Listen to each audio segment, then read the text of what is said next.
microphone checker, microphone checker, microphone checker, microphone checker, microphone checker, microphone.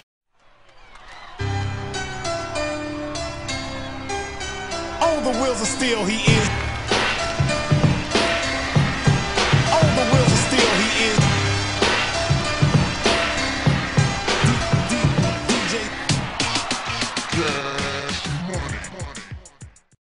Hey, what's going on, y'all? This is DJ Cash Money, and you're checking out Mic Check Media. Yo, what up? This your man Kendrick, Mic Check Media, Pioneers of Hip-Hop interview series rolling right into 2014. Got the legendary, the greatest, one of the superb greatest DJs, if not the best DJ and turntable wizard. We got legendary DJ Cash Money on the line. What's going on, brother? Hey, what's happening? What's happening? Man, hey, first off, definitely want to say it's an honor to, for you to take your time out and chop it up with us a little bit. We definitely thank you for that. Thank you for having me, man. Okay, well, we'll, roll right into it. Pioneers of Hip-Hop series, of course, is where, Mic Check Media pays homage to pioneers like yourself and, definitely give the fans who might not know and for those who do know a little taste and talk about some things and, talk all things hip-hop. So we'll go right into it.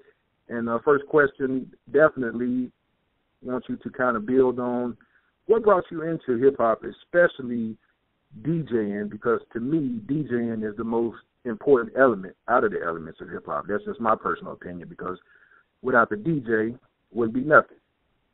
Right, absolutely. Well, to be honest with you, man, I honestly think I was born to be a DJ. My mom and dad were heavy music lovers.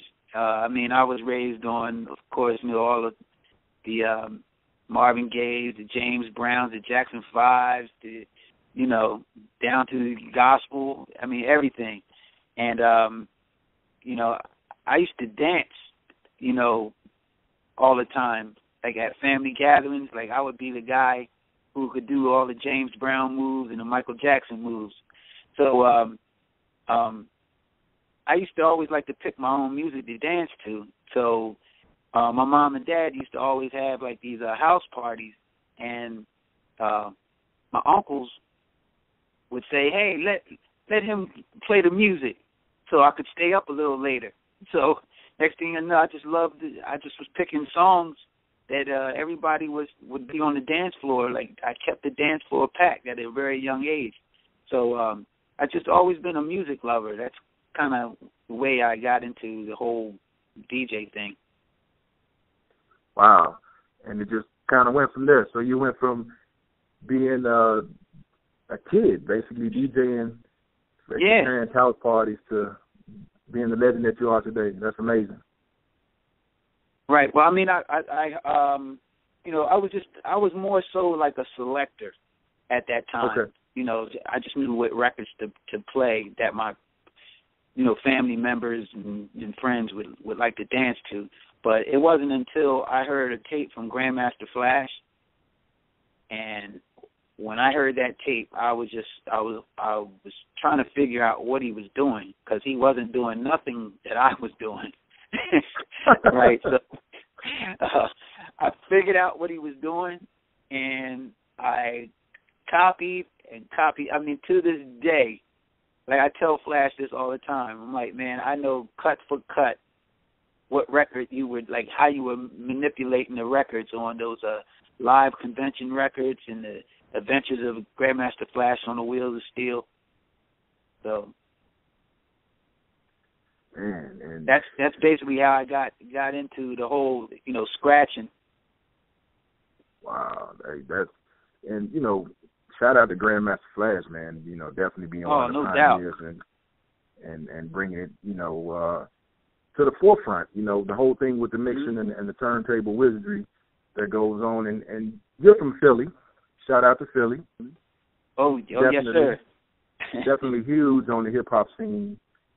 And now, one thing I did want to mention was DJ Jazzy Jeff. Now, you guys used to rock out together. Is that correct? That's my brother in cut. Plus, one of my great friends. We came up together, and we're still together to this day. Man, and with the kind of cuts that you guys did, inventing the transforming, how did that all come about with the transformer scratch? My story, how I got it, was there was a guy named DJ Spinbad from Philly, and he did this scratch. He wasn't doing it nowhere to the level that I was doing it, but he was doing it. It was kind of like the baby stages of a transformer. Only way I can really explain it is for me to give you an example.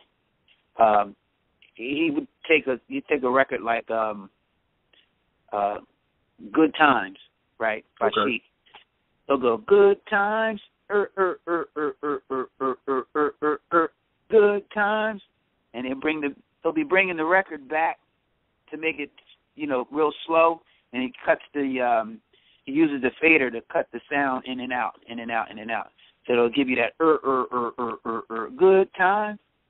What I did was I brought the funk to it and made it sound like an actual transformer. So I was taking the record going, good time,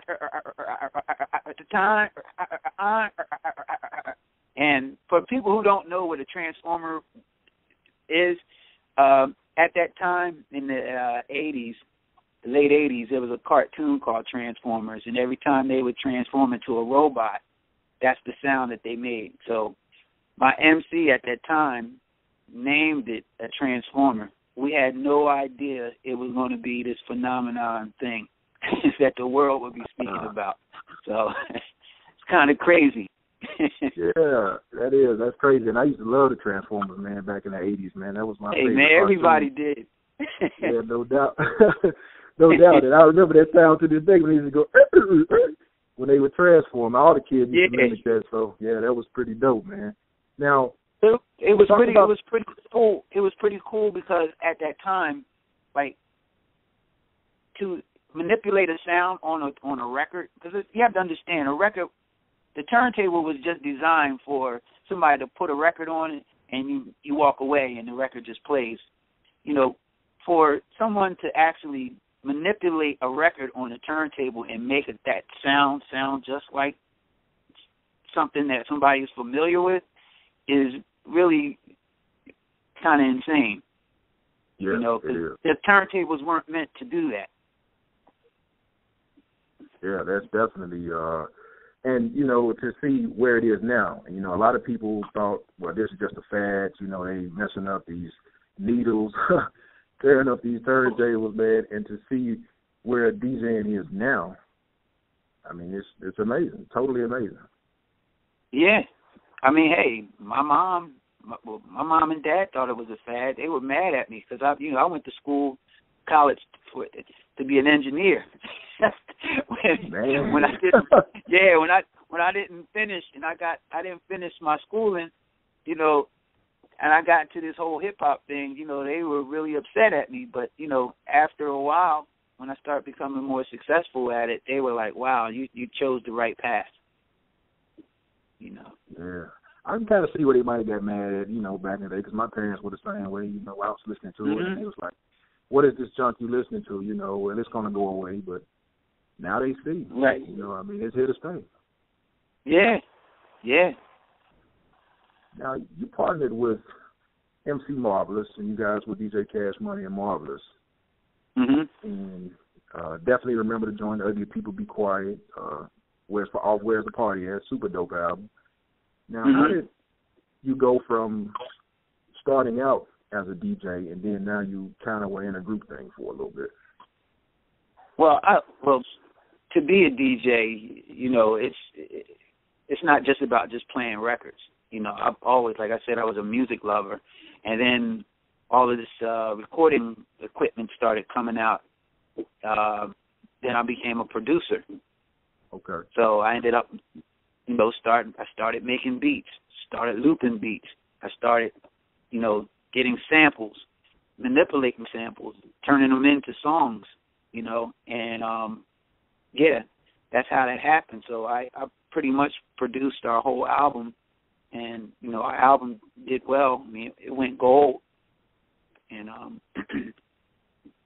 yeah, I mean, that's kind of how I got into that. And you know, the funny story about how we got signed, there was a concert here in Philly where Mantronics was performing, and he saw me perform, and he was like, "Hey, man, you know, I want to sign you to Sleeping Bag Records."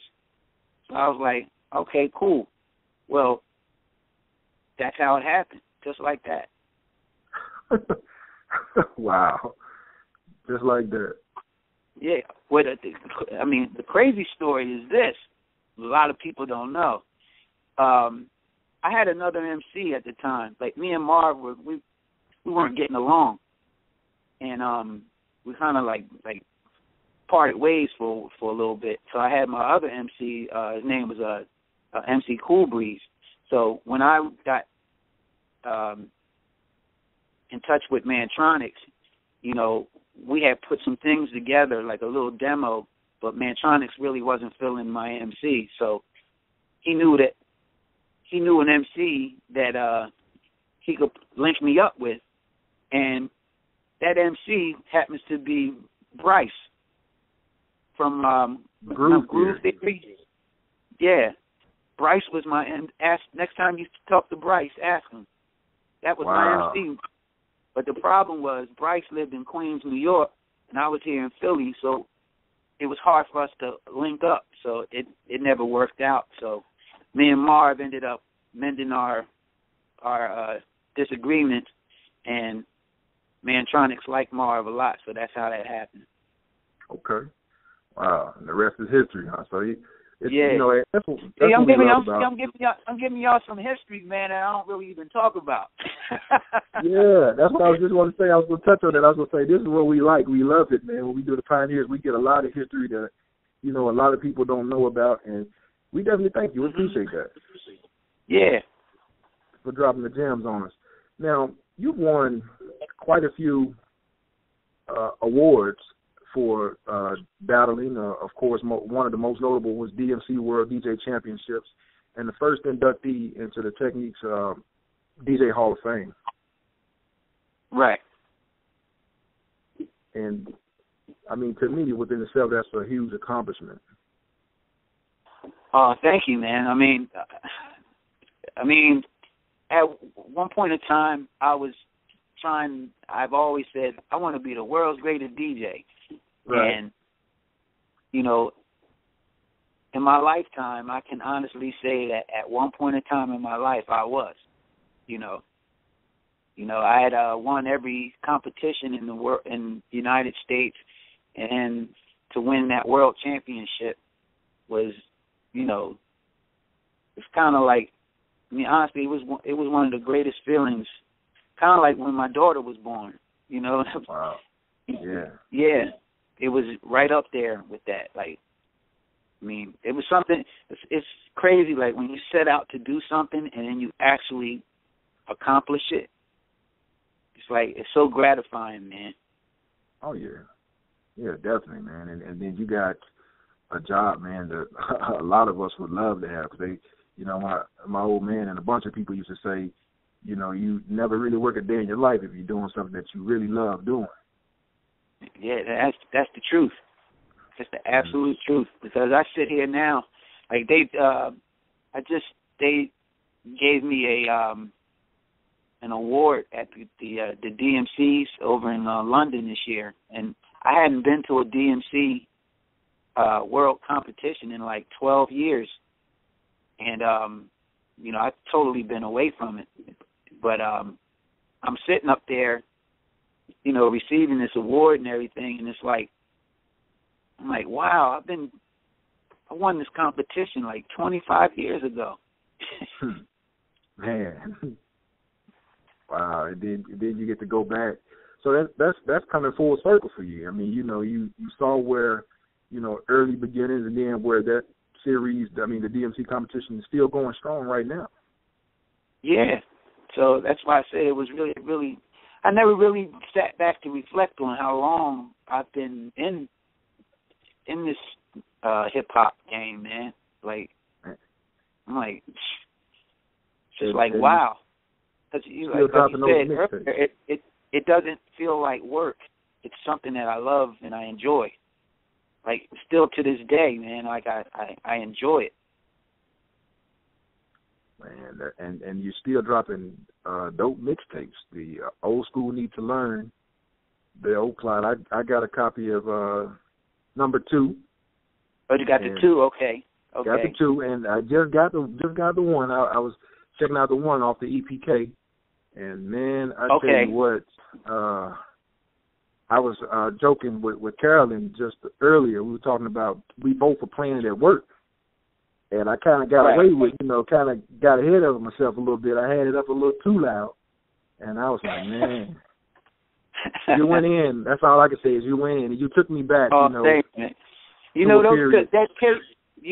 That mix, because I just put them up on SoundCloud for everybody just to go ahead and download so they can have them. But I did those back in like 95. Wow. Yeah. So you got some gems, brother. I'm glad I appreciate you sharing them with the world. Definitely. Yeah. Yep. Definitely. So let's talk about we'll kind of wrap it up here. What's going on with DJ Cash Money now as far as touring, production? I know you got the Philadelphia experiment coming up in Philly. Yeah, and which is it's going to be a real treat for a lot of my the ATL my ATL folks down there, man. I'm going to me and Dres the Beatnik are going to link up to do some touring together. Okay. So he's going to be my MC. I did his birthday party, and it was just such a connection. Like, it just felt good. So I asked him. I said, "Hey, man, you want to go on the road with me, man?" He was like, "Hell yeah." I know that's right, man. Yeah, I know he jumped at that, man. And shout out to Drake the Big News, man. You know, most of the shows that we've covered here in Atlanta have been hosted by Drake the Big News. So definitely he's put in work, man. Yeah, he's put in work. He definitely put in work. So shout out to him. Yeah, man. Definitely have to congratulate him next time I see him. Let him know, hey, man, that's a huge, big thing you're getting ready to do. So definitely shout out to both of y'all. All right. So, besides that, man, I got a lot of things I'm working on right now. Working on a coffee table book. Okay. That's going to have like a lot of my, because I'm a crazy collector, from records, sneakers, toys, posters, just oddball stuff, man, that I've been into. And I want to display them in a book. So, we're looking forward to that. Well, definitely keep us in the loop on that, because we definitely want to check out that book. It'll be something great to see, because, I mean, just to see, some of your collections over the past 25, 30 years in hip-hop, that's definitely amazing. And then we love to check out iconic work like that. Yes, I'm hoping that everybody would like it, man. I mean, it's going to be a kind of, to be honest with you, man, it would be easy for me to do a book talking about my history, but I think, later down the road for that, I hold a special place, because it's like, I got all these like boom boxes. It's going to show the evolution of technology. How we used to carry these big boom boxes around with these like these 12D batteries. And it's like, I pick that thing up now today. I'm like, how the hell did my little behind carry this heavy radio? Hey, it's funny you mentioned those boom boxes, man, because I remember trying to take the mixes and then just, hearing music from like yourself and just hitting that rewind button, and we used to break it. Yeah. He would hit that rewind button so much, man. And I remember Big Daddy Kane was talking about that before, and he was just saying, you know, how, you know, jokers would come, we would try to hear him rhyme or hear cuts, and you keep hitting that rewind button just so you can keep hearing it. I mean, now, you know, you just basically push a couple buttons on a CD or whatever, or not even that anymore. It's pretty much all digital with MP3, MP4. Yeah. I say this all the time. I was like, man, these cats today have it easy, man. Super easy. They have it easy, man.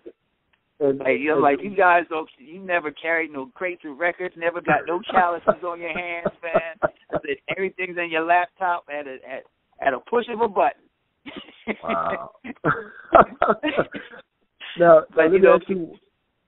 I was going to ask you one last question about that too, about your turntables and stuff. I know a lot of people, you know, they have their, they like you said, they come in with their laptops, their MacBooks. They carry no records. Do you still carry your records and still do it? No, classic way? I use my computer, man. I mean, unless it's like a special event where you're billing it as, like a Funk 45 party or something like that. Gotcha. Which are, you know, it's very rare that I do. Okay. You know, but I mean, I still have all my records. Don't get me wrong. I mean, they're like my children, man. You know, I'll never part with them. You know, so and I still dig for records as well. But I can imagine that collection is huge. Yeah, it's slimmed down, man. I used to have anywhere from like 30,000 records, man. But I cut them down now. So yeah, you're talking two storage rooms full of craziness. So man. that's why I said I need to do this book. You know, I need to do this book, man. Well, definitely we'll be on the lookout for it. Now, tell the fans where they can definitely find you, social media, Twitter, Facebook, the whole nine, where they can get the mixes from if they don't have them already. Oh, yeah. I'm DJ Cash Money 12 on SoundCloud. DJ Cash Money 12 on Twitter. Facebook is DJ Cash Money on Facebook. They can reach me also at artofturntables.com. Let me see what else. Yeah, I think that's about it. Well, we definitely. Yeah, but stay tuned, man. I got some music. I'm getting back into the production side of things. Okay. So, yeah, got some real interesting things, man. I can't wait to get into. That's going to happen this year. Well, we're definitely looking forward to the big things from your DJ Cash Money, and like I said, we appreciate you taking time out to talk all things hip hop with Mike Check Media. Thank you guys for having me. Oh yeah, no doubt. Hey, I'm your man Kedrick. This is Mike Check Media signing off with the legendary DJ Cash Money. You heard it first, Mike Check Media. Peace. Microphone check, microphone check up, microphone check, microphone check up, microphone check, microphone check up, microphone check up.